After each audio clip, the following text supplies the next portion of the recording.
Hey guys, Dan here.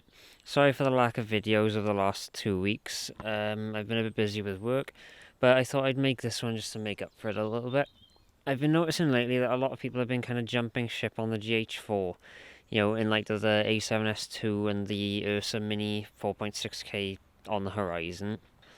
So this is going to be pretty much my first ever camera review, and it's of the Gh4. So in spite of all the negative points that people keep giving the Gh4, such as, they say it's terrible in low light, and it's not very nice looking footage.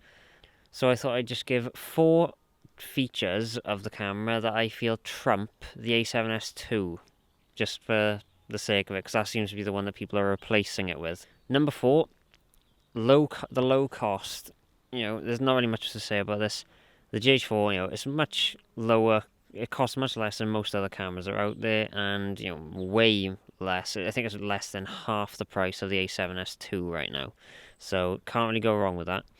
Number 3, vast lens compatibility. Given the fact that it's a micro four thirds camera, this goes without saying.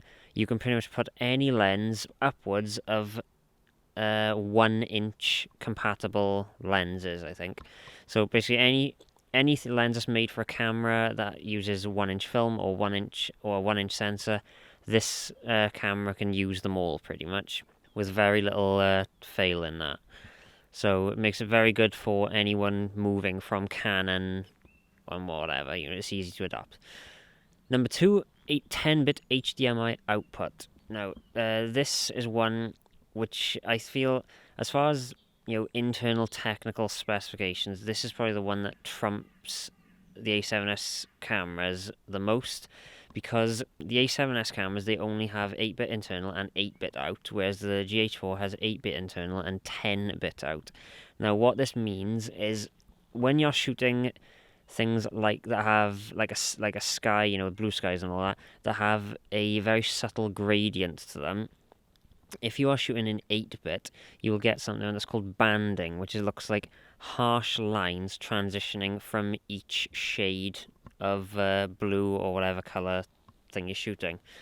Whereas with 10-bit, that is basically removed or made much more finer. It is, so is a much more steady gradient to it, which makes for much nicer footage on things like sky and things like that.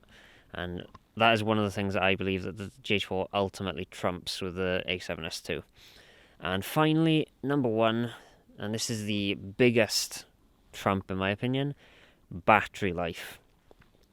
And I'm not just, this one isn't just relegated to just the A7 cameras either. This is towards Canon, Canon, Sony, Nikon, every other camera basically. The batteries in the Gh4 are amazing. I only have 3 batteries, and I've never used up all 3 on a single day. The most I've ever gotten, I'd say, is I've used up 2, and then just like for the last few minutes of shooting, I used the last one. So, and I was on a full 12-hour day of shooting. That was so.